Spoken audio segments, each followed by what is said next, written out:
इतिहास का नाम लेकर जब राजनीति की तलवारें निकाली जाती हैं तो सड़कों पर लाठियां, तलवारें और भीड़ नजर आती है। आज ठीक वैसा ही हुआ यूपी के आगरा में।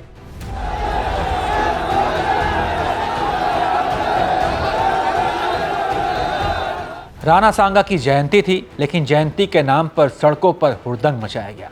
तलवारें निकाली गई, खुलेआम गोली मार देने की धमकी तक दी गई और यूपी पुलिस तक को घेर लिया गया। नारे लगे कि राणा सांगा का अपमान नहीं सहेंगे।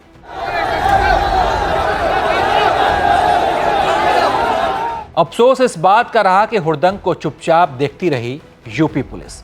इस हुड़दंग की आशंका पहले से थी, लेकिन फिर भी यूपी पुलिस इसके लिए तैयार नहीं थी। अपराधियों के खिलाफ सख्त कही जाने वाली योगी जी की पुलिस आज करनी सेना के सामने घुटने टेकती नजर आई, बेबस नजर आई, लाचार नजर आई। अरे हमला हो गया करनी सेना का तमाम साथियों को बोलिए, सबको बोलिए। करनी सेना हाथों में तलवार लेकर सड़कों पर हुड़दंग और हंगामे करती दिखी और वहीं पुलिस मूकदर्शक बनी रही, मानो पूरा यूपी का कानून जो है वो फेल हो चुका है। अब इस विवाद और हंगामे की वजह समझिए। इस गुस्से की वजह है समाजवादी पार्टी से राज्यसभा सांसद रामजी लाल सुमन का बयान, जिसमें उन्होंने कहा, बाबर को राणा सांगा लाए थे इब्राहिम लोदी को हराने के लिए।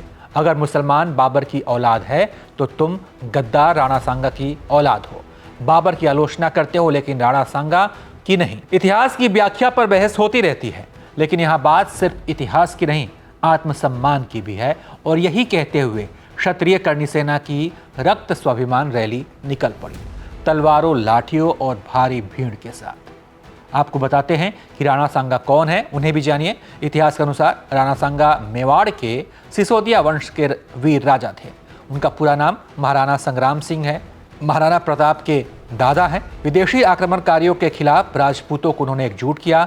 1508 से 1528 तक मेवाड़ पर उन्होंने शासन किया। बाबर से 2 बार युद्ध लड़े, एक में जीत मिली और एक में उन्हें हार मिली।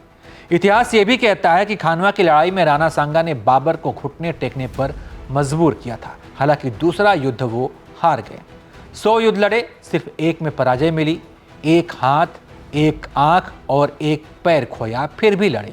80 से ज्यादा घाव झेले, तीर, तलवार, बर्छी, सब कुछ सहा। राणा सांगा बाबर को हराने वाले एकमात्र भारतीय राजा हैं। और ये सेना में ना सब नकली है, याद रखना। हिटलर ने भी बनाई थी एक ट्रूपर।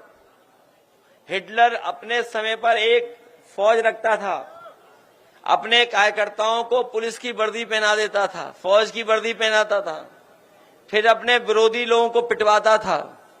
उसका नाम था ट्रूपर्स, कहा करते थे उसे। ये बीजेपी वालों की ये ट्रूपर है, ये जो सेना दिखाई दे रही है, ये कोई सेना वेना नहीं है, सब बीजेपी वाले लोग हैं, सब बीजेपी वाले हैं। उनके चेहरे मिला लो, गांव मिला लो, वोट निकाल लो, सब बीजेपी वाले निकलेंगे, कोई नहीं निकलेगा।